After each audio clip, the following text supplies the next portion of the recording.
All right. So, welcome. Thank you for joining me today, December 6th, because it's actually my birthday. And it's really been fascinating through the years as I have moved through my spiritual awakening, the the lack of importance that a birthday has nowadays for me. Now, I love celebrating people's birthdays. I love celebrating my kids' birthdays as an acknowledgement of really something so different. It's not about the birthday party and the presents and the stuff anymore. It hasn't been that for a long time, but it's rather a celebration of the courage that our soul has to want to incarnate in this third dimension.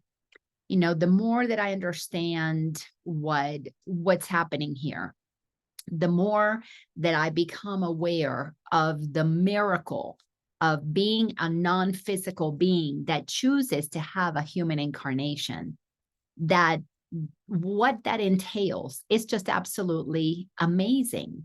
That anybody that chooses to be born, to enter through the portal of the birth canal, the birth process, to come in that way, where you take your infinite magnificence and you squeeze yourself into this tiny little body, and then you take that tiny body and squeeze it out a tiny little hole. Most come out that way. Yes, if you have the C-sections and you don't have to squeeze yourself quite in the same way, but most really go through a process of massiveness, shrinking, and then squeezing yourself out into this human experience. We already start off with so much courage. We start off with so much determination. We start off with a contract already to incarnate in specific places, to have specific experiences. And really, if you are I'm going to call it an in-depth student, that you really truly understand the depths of the teachings of A Course in Miracles, to be able to hold the paradox. And last week we talked about that, actually 2 weeks ago when we were reading paragraph number 7. I'm going to read the first line because it's so amazing. Salvation is a paradox indeed. And we spent quite a bit of time talking about the paradox and what a paradox is. But the paradox that a student of the Course in Miracles comes to recognize is that we are non-physical beings having a human physical experience. But that's not the only paradox that we have to make peace with. That's an important paradox that we have to come to terms with, that we are non-physical having a physical experience.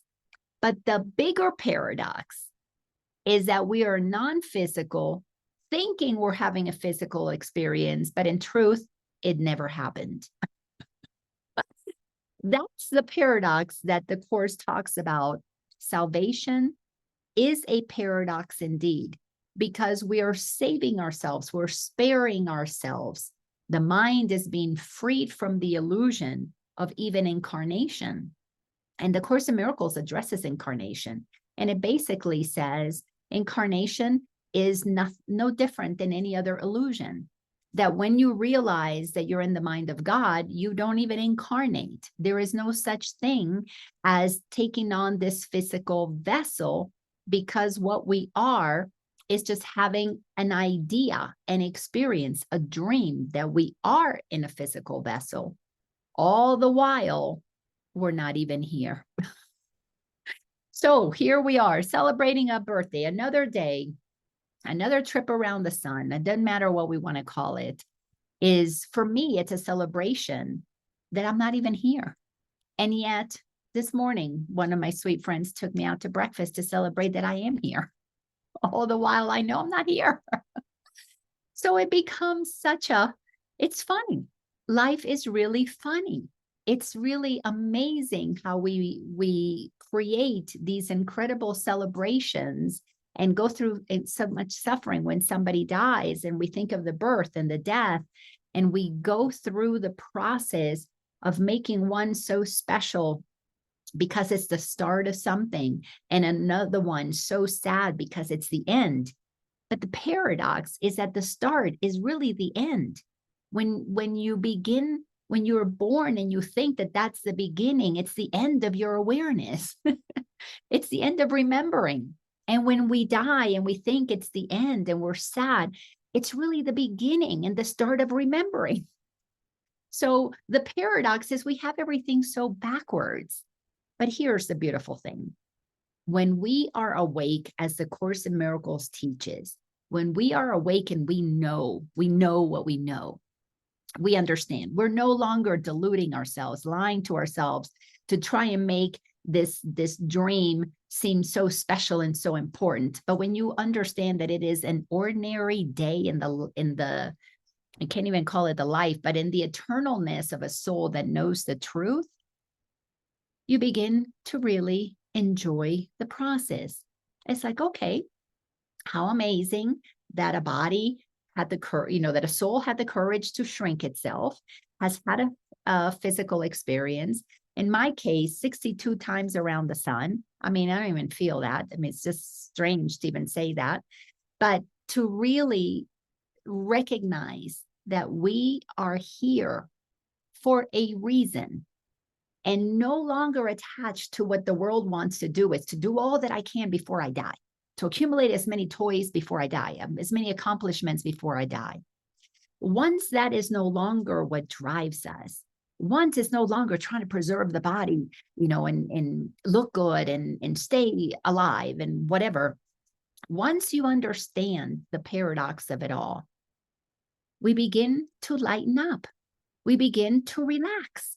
Then the body, when the body doesn't become so special and so important, that's actually the beginning of living. So to move towards the death experience with awareness that that's really when you exit the illusion, that's when you can leave the insanity.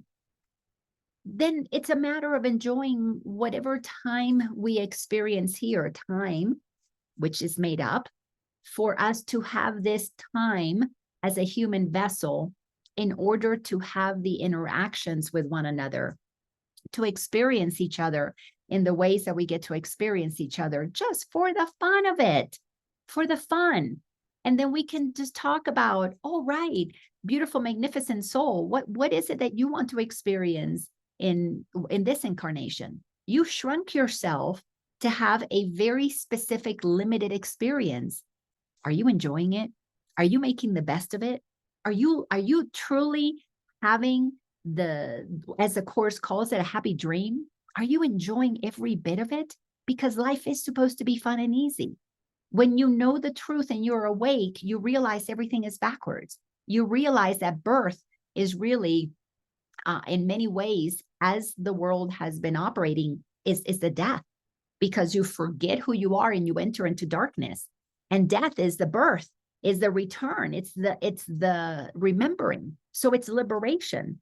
Then you're not suffering through death. You're not clinging to the body, because the body is what provides the illusion of separation, the illusion of being small and insignificant and in comparison and in judgments and all the things that bring about so much pain in the human journey.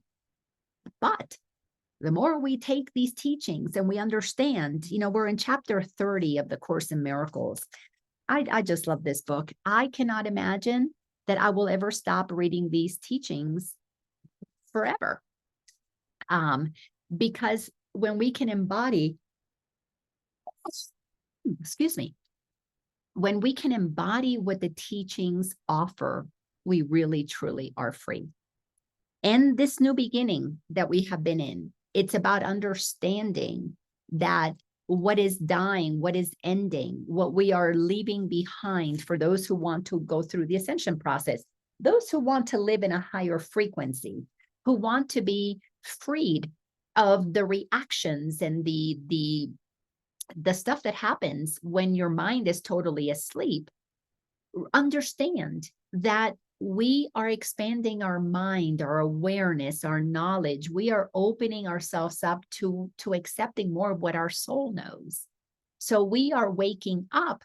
Basically, what waking up is expansion of awareness, meaning becoming consciously aware of the truth of who we are, so that we can play the game of separation, enjoying these physical vessels just for the fun of it. We put on these costumes, we squeezed ourselves into these little costumes that, like chia pets, appear to be expanding over the years. And then, we go from being a tiny little baby, the cells that then expanded into a human that then expands into an adult. If we get comfortable acknowledging that this costume that we chose was very specifically, deliberately chosen, that all of the experience was nothing more than the soul that we are found the specific life path to bring more love and light to it. But because we entered into circumstances with people who didn't remember that. Why? Because it takes a lot of courage to forget who you are, to pretend that you're not what you are. A lot of courage, just as it takes a lot of courage to remember who you are and to begin to act as who you are, so that we are walking, talking examples of love and light in action, love and light in on this planet, just bringing about the truth, living from that place that sets other people free, because then they go, wait a second, that one is not following the rules. That one is not afraid of death. That one is not getting all wigged out because they got divorced or they went through bankruptcy or they got a diagnosis. That one is at peace with what is. Well, that's what an enlightened being is all about, is one who has returned to the light, where why would you sweat anything? You can't sweat the small thing. Death is a small thing to a soul. It's a no thing to the soul, because death is the process of returning to what we really are, eternal life. So the mind has to go through the gyrations of being turned upside down, inside out, returned to the truth, which is backwards in the 3D realm. The 4D realm is expanding our consciousness. We're remembering more of the truth, but we're not necessarily walking it. To go into that fifth dimension of consciousness is those beings who know the truth, who walk the talk, who are not pretending. And I'll tell you, I'm not in that place at the Jesus level that he was walking around on this planet. I'm not there, but I know that that is my truth. And the only reason I'm not there is because I still have thoughts that make some of this illusion feel real. I got brushed my teeth in the morning, and I have the thoughts every now and again, oh, what if I eat too much chocolate? I might get a cavity. And then I got to go, wait a second, I'm nothing. I'm no thing. I am pure non-physical. There's no cavities in non-physicalness. And I have to remind myself, wait a second, experience the cookie, the chocolate, enjoy it. I had cake for breakfast today. It's my birthday. I can do whatever I want. Actually, it's my day every day. Every day is a birthday, because every day is a day to remember that what I am really was never birthed into physical form, that what I really am is eternal, always and forevermore. And when we become so familiar with our non-physical self, well, the things of the world become less and less, they have less and less pull, less and less solidity, less and less rigidity, less and less ability to pull us into forgetting who we are. So it's a fascinating experience. So you move to a place, like it says here, the new beginning, where you begin to really realize the truth of who you are, that we've created all of these idols that populate the world, not only within ourselves, because we idolize whatever the ego says, we idolize fear, we idolize specialness. But when you begin to realize mom and dad are idols that we created, the government, the media, the church, religion, all of those things, the partners, all idols that have been created to appear to outside of us, some with more power than us, to give us the illusion of separation, of limitation, of I'm small and you're big and you're the president and I'm just a peon. Well, we're waking up to the realization that, you know what, we're all equal. We're all equally courageous souls who chose to incarnate and have a limited experience. That's it. And all are playing different characters. So one that has a lot more money is not more special. It's just one that's playing the game that way. And one who doesn't have any money is not unspecial. I even know that that's a word. It's not insignificant, but that's the choice that they're making. If they want to be homeless, if they don't want to have anything, they're experiencing detachment. They're experiencing more freedom than the one that is bound to the house and the cars and the processes and the insurance and the turning in, what is it that we're towards the end of the year, people have to do, filling out taxes and counting what they have and hiding what they have. They're just playing the game. So the more that we liberate our mind from the limitation of thinking that is required to have a physical experience, we enter the new beginning, because it's a whole new world that we have not been taught how to operate when you feel free, when you feel unencumbered, unattached to the solidity of this physical world. So you got to understand that you're in a paradox. If that's not fully understood and you walk around just with some laughter within you, just you watch everything and you go, oh my gosh, that's pretty amazing. Oh, look at how that one got so ingrained in that experience of the character that they're playing. Until you can laugh at all of it, especially yourself, you don't understand the paradox. And so therefore you're not experiencing salvation, which is really liberation, which is just freedom. And all the while that we're playing the game of limitation, we are sovereign beings choosing to play the game of limitation, choosing to be the one with the diagnosis, choosing to be the one that lost an arm in war or lost a leg or whatever, all the while that we are having our human conditioned limitation. We are free and sovereign and unlimited, choosing courageously to have that experience. The mind has to be prepared. We have to train our mind to understand this, because we have to unravel the mind, unwind it from all of the ways that we have made things real. So last week we looked at and last week was chapter or episode 128. So this week we're doing episode 129.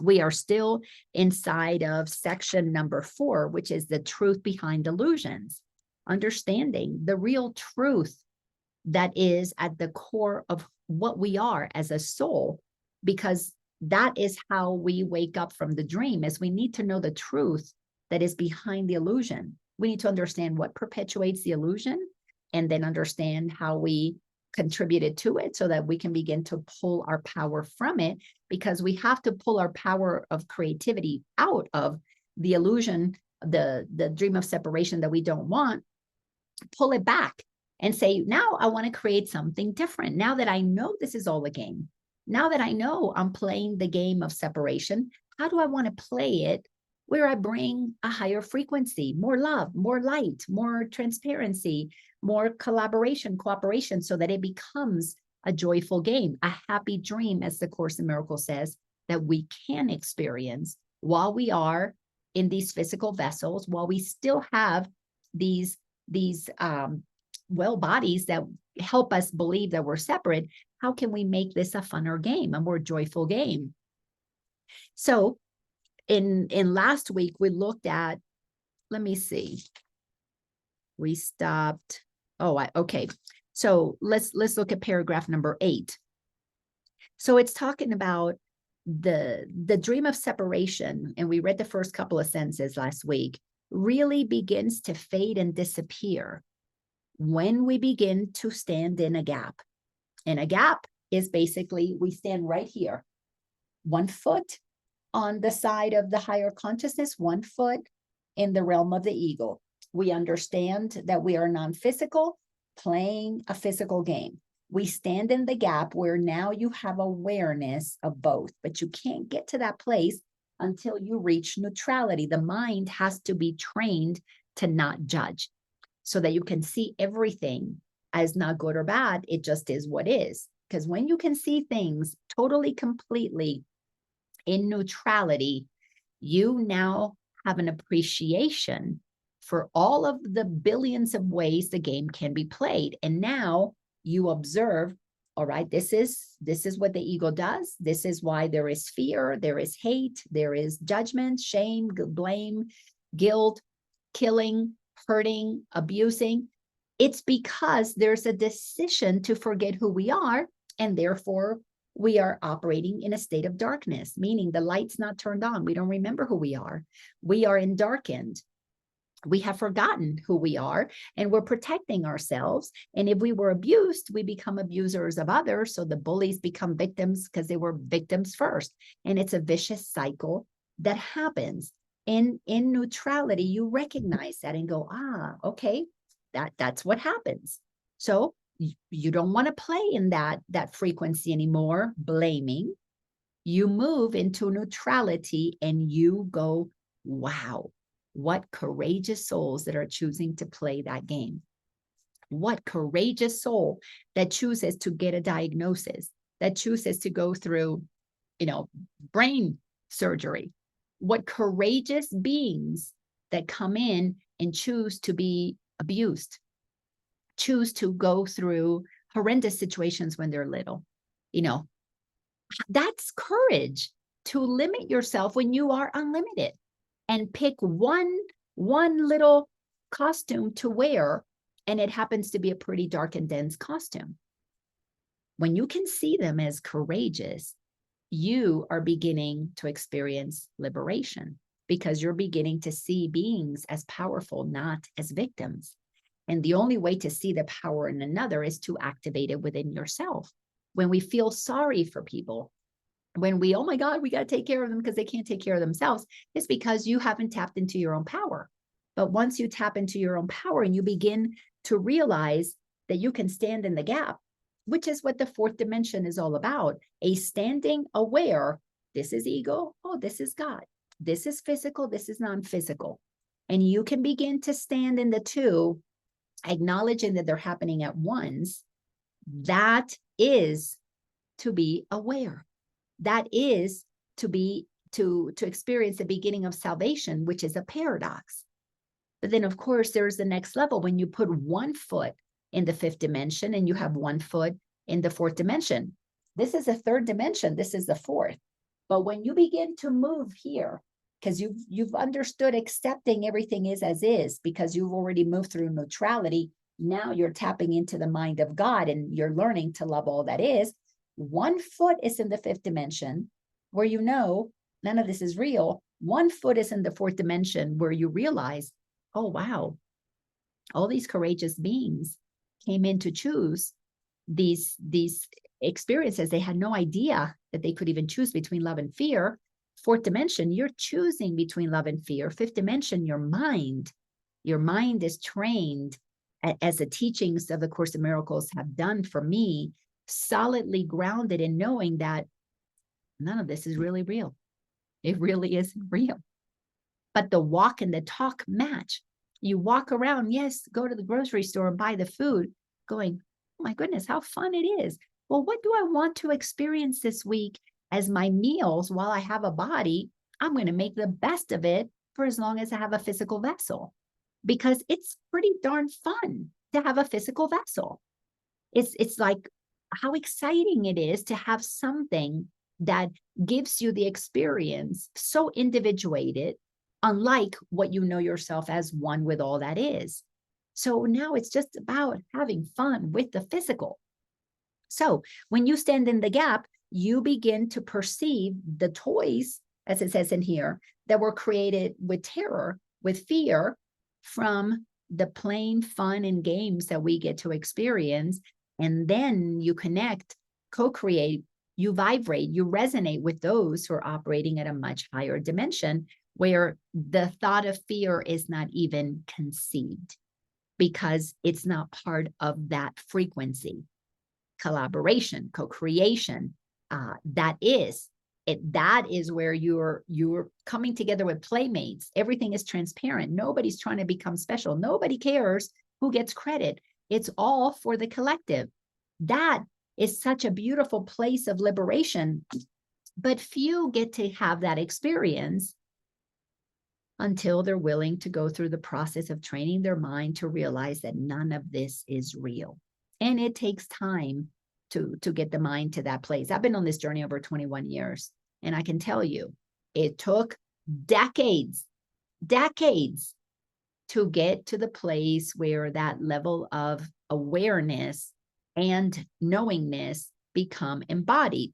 So it keeps talking here that we should be glad that waking up doesn't ask much of us.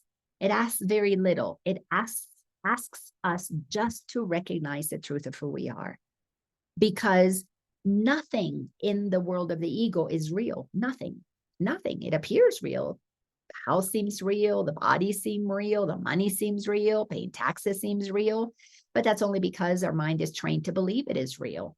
Once the mind is trained to not believe it is real, those things don't pull you.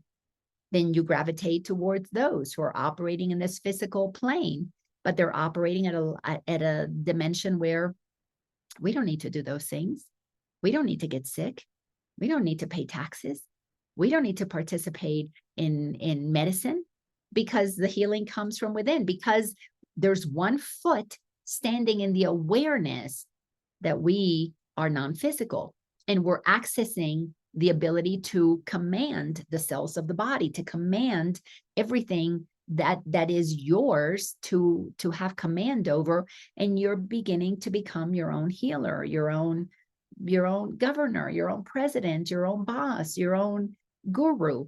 You are tapping into that frequency that exists already within, because that is what you're made of. We're made of the energy of the consciousness that is God, that is in everything. And once you accept that I and that consciousness are one, then you're grounding yourself, and that is your truth. And you're moving that foot out of that fourth dimension little by little, where you trained yourself to accept that you could choose between love and fear. And here it's just love.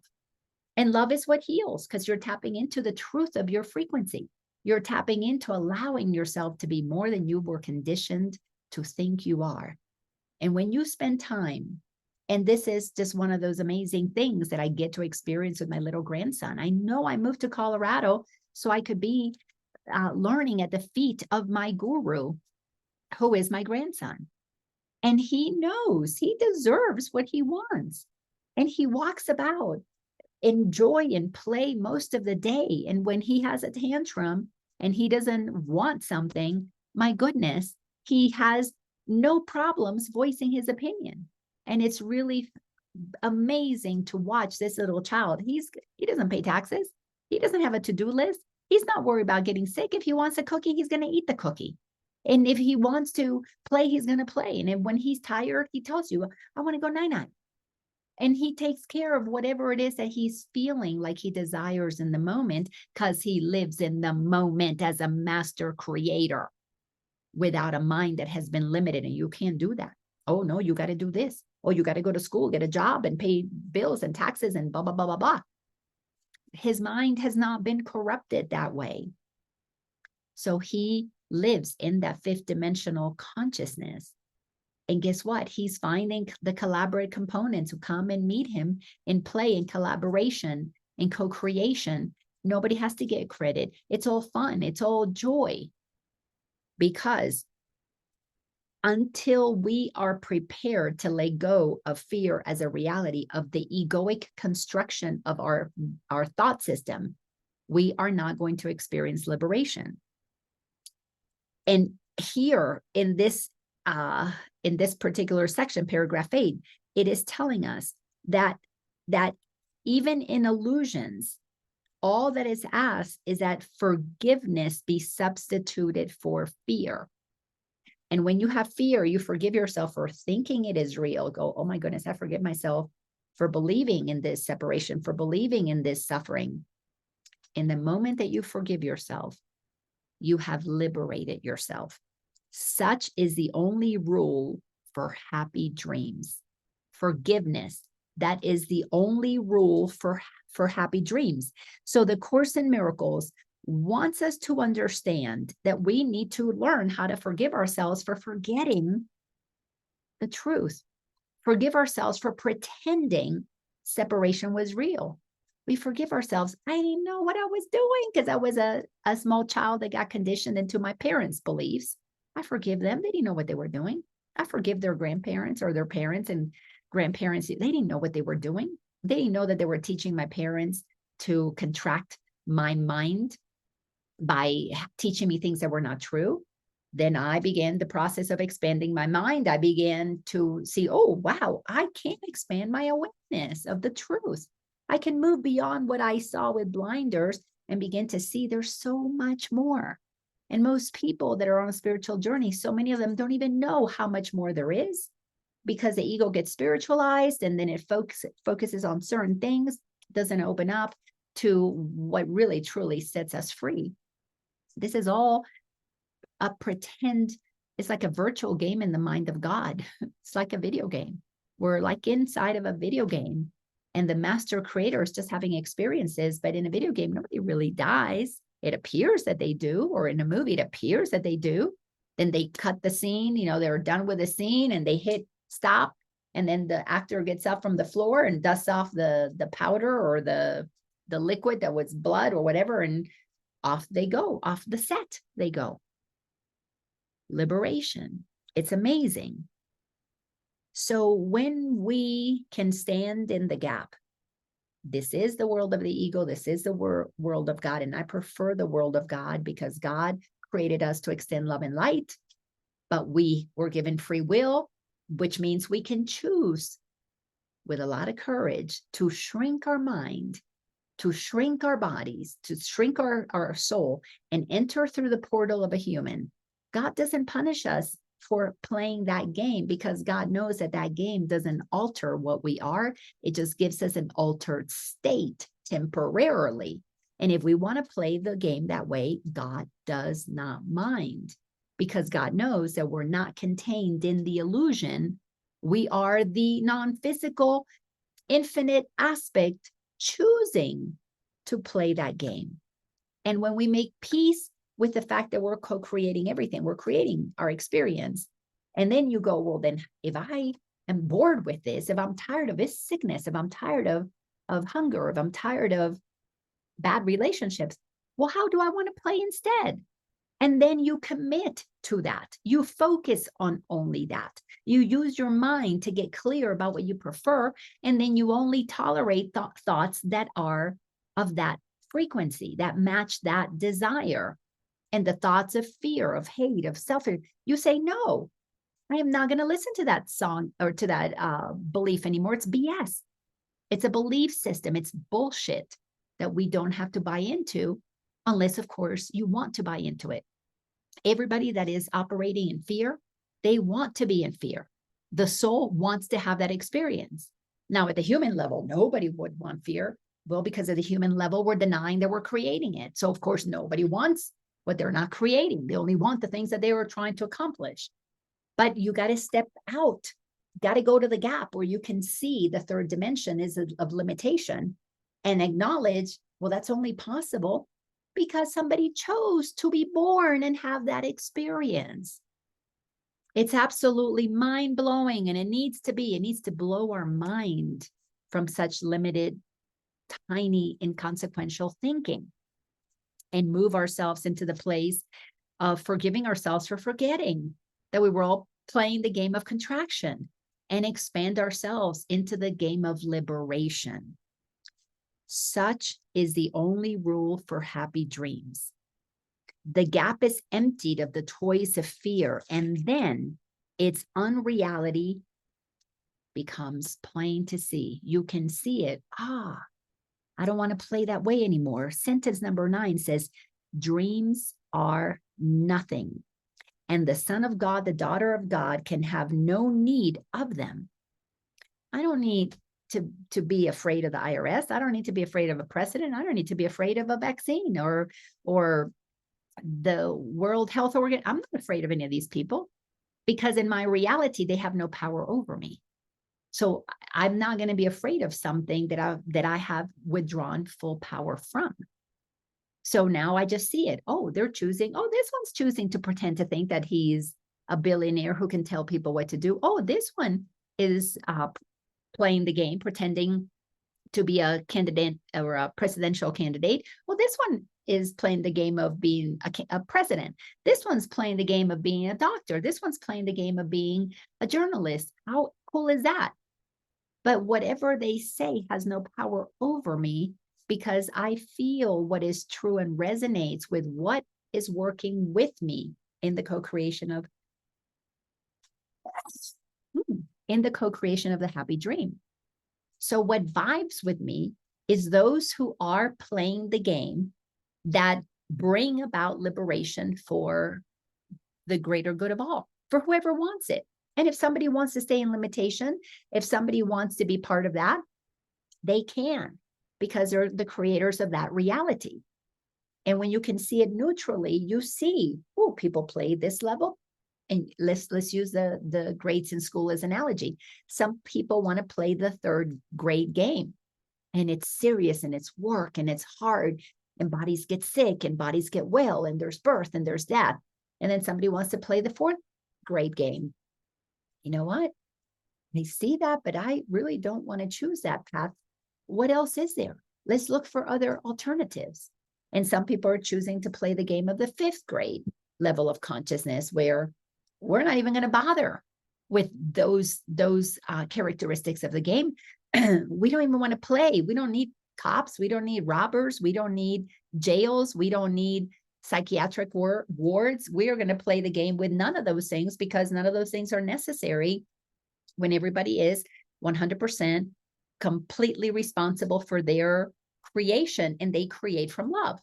None of the things that are necessary in the 3D world of separation are necessary in a world of total, complete liberation, because everybody takes 100% responsibility for their thinking.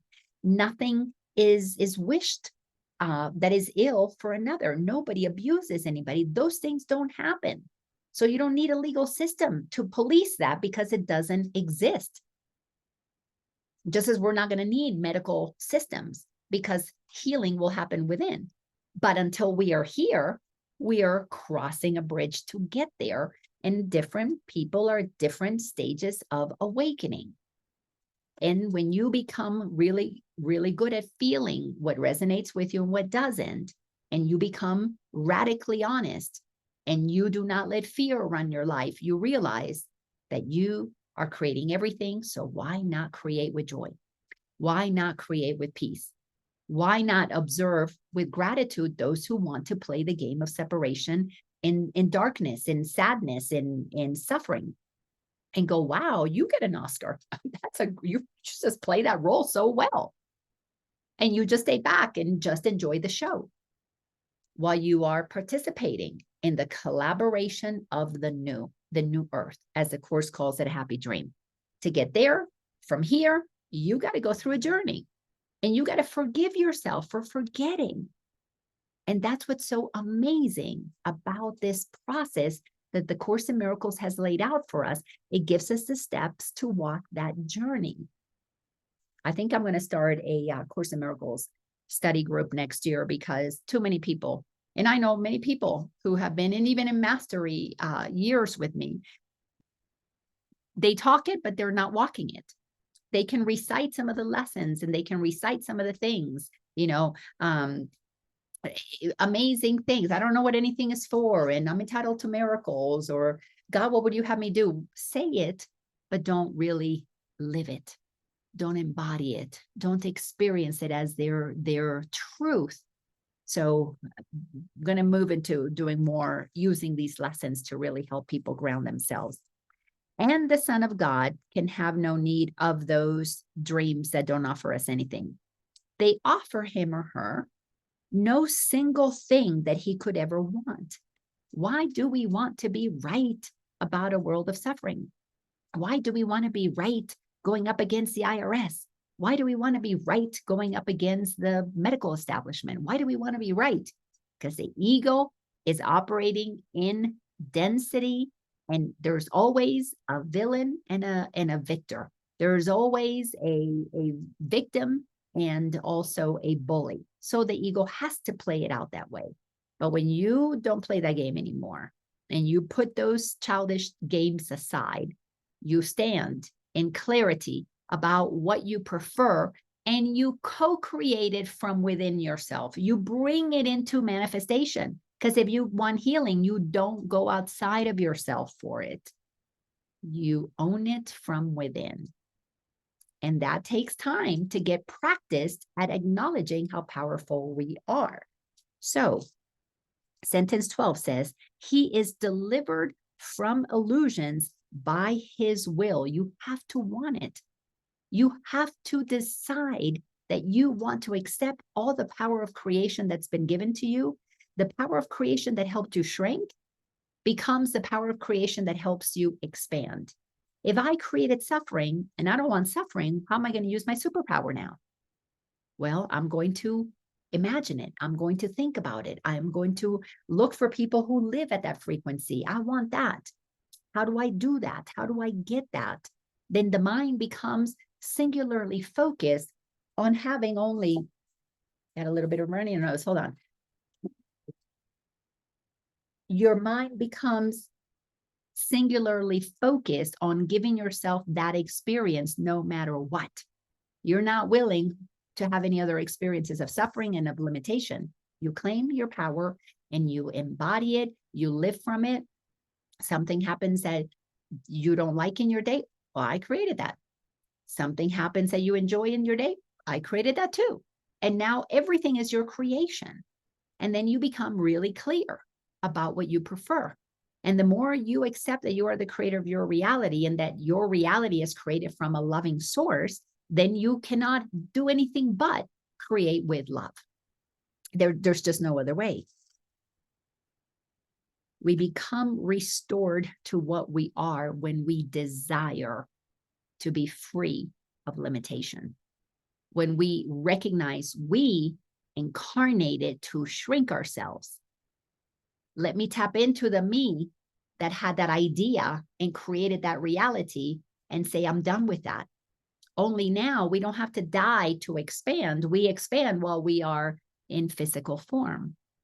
We come back alive while we are in physical form, which is why death then doesn't become an issue, because it's just a transition from one experience to another, from one incarnation to another, and it no longer becomes a scary thing. It's just oh, what a fun adventure.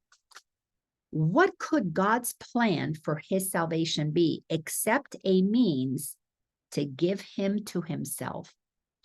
This is a powerful statement. So God's plan for salvation is simply this, that you recognize that God already gave you 100% creative power over your experience. So what does God want for us? Is that we want for ourselves what was already given to us. Let me say that again. God wants that we remember what has already been given to us. And to remember what the power that has been given to us, we must acknowledge that we used it to shrink ourselves, to create this birth experience of limitation so we could count the years until we died. And then fill those years with striving and getting and pretending and work and all those things. And then you die and you can't take any of that with you, but you got to accumulate it. You got to get it because it makes you feel like you're somebody because you don't remember who you are. But once you remember who you are, you don't need anything because you're nothing. You are no thing. You are all that isness. And then you begin to love all that is because you know you're the same energy of the one who is suffering. You connect. Our minds are one. You connect, and then you remind that other one. Even if not by speaking it to them, you go, that's amazing what you're doing. I'm going to send you some love. You're really suffering over there, thinking you're, a victim or you're in charge of anybody else. Wow, that's amazing that you're creating that experience. Thank you for creating that experience, because now it goes to the source. And the source now has all those infinite experiences that we can all tap into whenever we decide, that's oh, fun. I think I want to come down and be president, or I want to come down and be doctor. I want to come down and be a stay-at-home mom. And here we observe all the different characters. And when we're in neutrality and we don't judge them, we appreciate them for the creativity that they are. But it's created in limitation. And now we want to create in unlimitedness, in collaboration. And that's where we're headed. We're headed. This decade is going to be the end of the portal that has opened up as we move through the photon belt in the universe into an area in space where we get to co-create now for another 26,000 years, either in love, or some are going to lock themselves in for more fear. Those who want to make the external real, the bodies real, the birth and death real, the suffering, the haves, have-nots, the hierarchies real, they're going to go, they're making the choice because they're creators to go through another 26,000 years of incarnations in the game of karma and suffering. And those who see it go, I'm ready for something different, not good or bad, just different. I'm done with the game of limitation. I want to play in a different sandbox where I want to know what it's like for 26,000 years of playing, incarnating, having the experience of limiting myself. Now that I know I forgive myself for playing and suffering, now I am waking up so that I can have a happy dream. And it's going to last a long time. We can call it the age of Aquarius. You can call it whatever you want. But it is a time when you know you are the creator of your reality and you create for the greater good because you know you're all one. Who would you want to hurt? Who would you want to wish ill? Because you know you're one. You wouldn't want that for anybody else. But you're just not buying into the illusion that the healing, the wealth, the safety comes from outside of you. You realize that you're the creator of it. These are exciting, exciting times to be alive and to have another opportunity to celebrate that I incarnated, that I was so courageous, that I shrunk myself into this physical vessel. How fun it is to know it's just for the joy of it. It's just for the fun of it.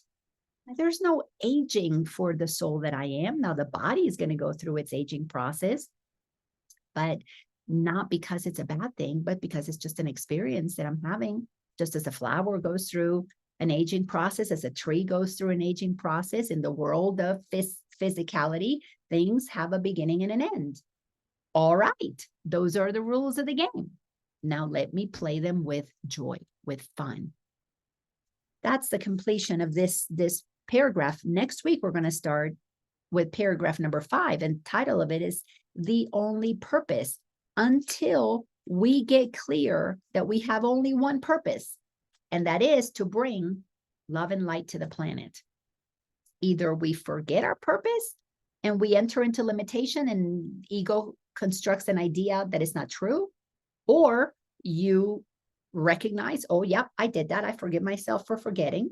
Now I'm going to play the game with awareness. I'm going to remember the truth. And then you go through a period of awakening. You go through a period of connecting again with God, realizing the power of the Almighty that is within you. You tap in with that, and then you use your one and only purpose. And that is to shine your light, to be the light of the world, to extend the love that you are, to bring about happiness wherever you go. That's it. And that's why the new beginning, the title of this paragraph, this chapter, you have to understand what it means. Is that while you are in a physical body, you awaken the mind to the truth, and then you are in this world, but you're not of it, because you see that everybody else that is falling asleep and then they're in the dream, they're not ready to wake up, because if they were ready to wake up, they'd be awakening. And you don't try to take anybody out of the stage that they're in, because you respect that they are a powerful creator, because you know you're a powerful creator. Now, of course, for a while, that seems like you're being insensitive to others. You're just not buying into their bullshit because you stop buying into yours. And they won't like it because they want you to participate in their game, feeling sorry for them so they can be a victim. But when you decide, no, I'm going to see you as a powerful creator creating that. If you want to suffer, go for it. I remember saying those things to my son when he was going through his drug adventures. Like, okay, if you want to kill yourself with drugs, if that's the experience that you want, then who am I to say no? I am just sitting here observing, witnessing a master creator choosing limitation. Sure, he was a master of limitation. Why would I not acknowledge his power? And eventually, when he got tired of limitation, he began the game of expansion. But he gets all the credit, not me. Thank you so much for being part of this amazing journey. Here we are moving into what we call Christmas here in the Western world, where we celebrate the season of lights. Well, when you remember the truth of who you are, it's really Christmas all the time because it's the time of Christ Mass. You are celebrating the Christ that has woken up in you. And the Christ is nothing more than the acknowledgement that you and God are one. Jesus was a human who gave us that example. He incarnated with more awareness that he had a job and he had a role to play, a purpose, which was to bring love and light to the world. And he did it. He did it in a very controversial way. He did it in a way that got our attention. And 2,000 years later, we talk about the man who came to tell us, love your neighbor as yourself. Do unto others as you'd like them to do unto you. That's all. So it's taking so 2,000 years, and we still don't live as that teacher taught.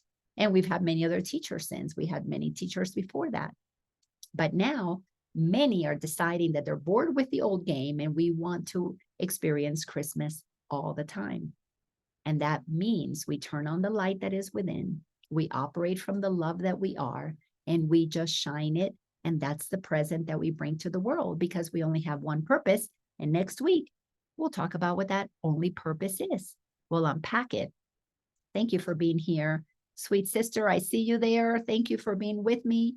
Anybody who watches this afterwards, you want to know if I have more episodes? I do. They are in my YouTube channel under Laina Orlando. This is episode 129. So there are 128 other episodes where I speak to the truth that has been taught to me through A Course in Miracles, that have awakened the truth in me and have allowed me to experience living in this paradox, which has freed me to realize none of this is real. I don't sweat the stuff that's out here in the world, but I certainly am totally, completely entertained by it. It is fascinating to watch all of the ways people choose to shrink themselves, and then all the ways people choose to expand themselves. Amazing. Love you all. See you next week. Bye-bye.